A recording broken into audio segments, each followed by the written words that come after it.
রুটিগুলো ভেজে নিচ্ছি। ভালোভাবে রুটি ভাজা না হলে আমি আবার সেটা খেতে পারি না। ভেতরের ময়েশ্চার একদম শুকিয়ে যেতে হবে। সামান্য একটু হালকা হালকাও যদি ভেজা ভাব থাকে তবে সেই রুটি আমার আর খাওয়া হয় না। যেহেতু আমি খেতে পছন্দ করি না, তার জন্য সেটা আমি কাউকে দিতেও পছন্দ করি না। এখন সবার জন্য রুটি ভেজে নিচ্ছি। সেইভাবে চেপে চেপে খুব ভালোভাবে রুটিগুলো আমি শুকিয়ে ভেজে নেব। ভাজা ভাজা রুটি খেতে খুব ভালো লাগে। ভালোভাবে সব কটা রুটিকে আমি ভেজে নিচ্ছি। আমার ছেলে মেয়েদেরকে নাস্তা দেব, আমি নাস্তা করে নেব। আজকে অবশ্য আমি পরোটা বানাচ্ছি না, সবগুলোই সাদা রুটি।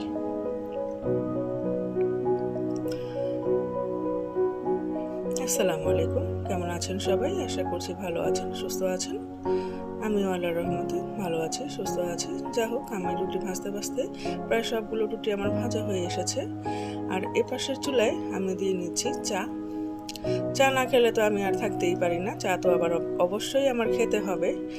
এখন আমার বাচ্চাদেরকে নাস্তাগুলো দেই, আমিও নাস্তা করে নিই, তারপর চা খাবো।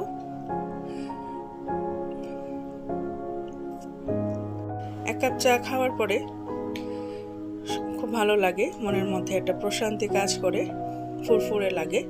তারপরে আমি দুপুরের কাজগুলো মনের মতো করে নিতে পারবো। এক কাপ চা না হলে যেন আমার ভালোই লাগে না, দিনটাও কাটে না। ভালোভাবে চাগুলো বানিয়ে নিলাম। চা মজা না হলে আবার আমি একটা চুমুকও দিতে পারবো না। এক কাপ চা খাবো, সেটা যদি ভালো না হয় তাহলে আর চা খেয়েই বা লাগবে। চলুন চা ছেঁকে নেই, একটা বলক উঠুক।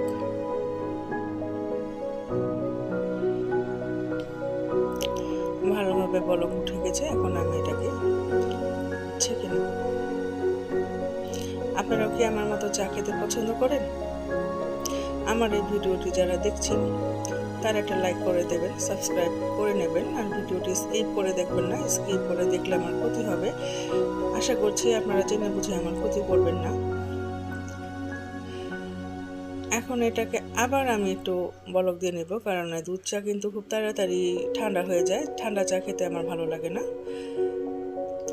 বলক দেওয়ার পরে চাটা কেটলিতে ঢেলে নিচ্ছি।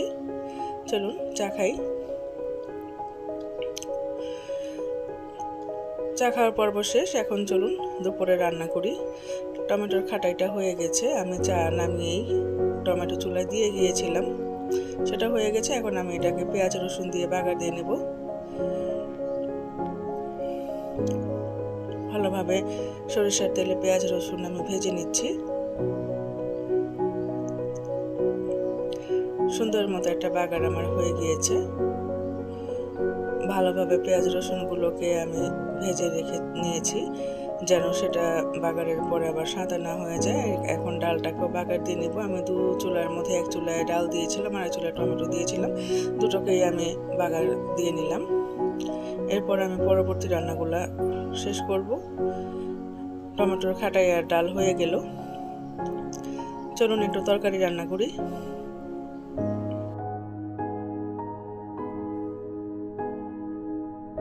পেঁয়াজ ভাজা হয়ে গেল, লবণ দিয়ে নিলাম। এখন মশলাগুলো দিয়ে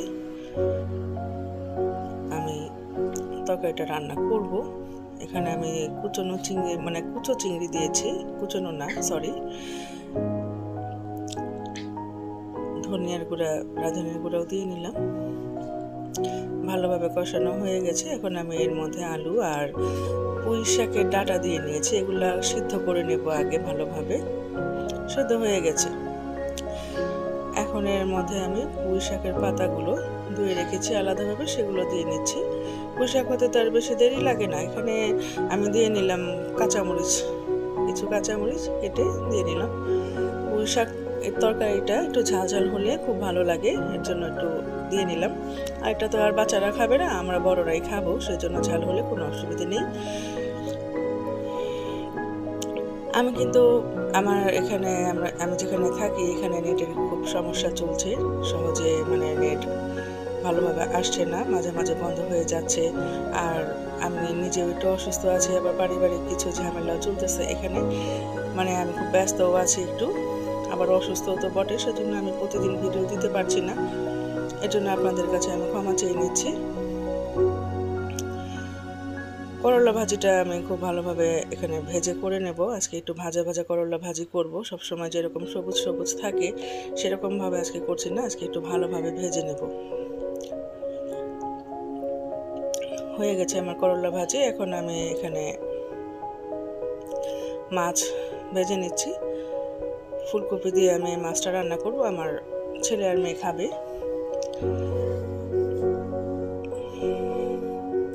মশলা কষিয়ে নিলাম ভালোভাবে। মশলা কষানো হয়ে গেলে আমি মাছটা ফুলকপি দিয়ে রান্না করার জন্য মশলা কষাচ্ছি। আলুগুলো দিয়ে নিলাম। সবসময় আমি যেভাবে রান্না করি আর কি, যারা আমার ভিডিওগুলো আপনারা আগেও যারা দেখেছেন তারা জানেন আমি কিভাবে রান্না করি। সেই রকমভাবে আমি রান্নাগুলো কমপ্লিট করে নিচ্ছি। নতুন করে আর মানে আলাদা কোনো নিয়ম নেই। কাঁচামরিচ দিয়ে দিলাম, মাছ দিয়ে দিলাম, দেখতেই পাচ্ছেন আপনারা। হয়তো বা আমি আমার অসুস্থতার জন্য ঠিকভাবে ভয়েস ওভার করতে পারছি না, সেই জন্য আমি ক্ষমা চাইছি। এখন গরম পানি দিয়ে দিলাম, লবণ দিয়ে দিলাম। আমার এই তরকারিটাও হয়ে গিয়েছে। আমার এই ভিডিওটা আজকে সম্ভবত এ পর্যন্তই।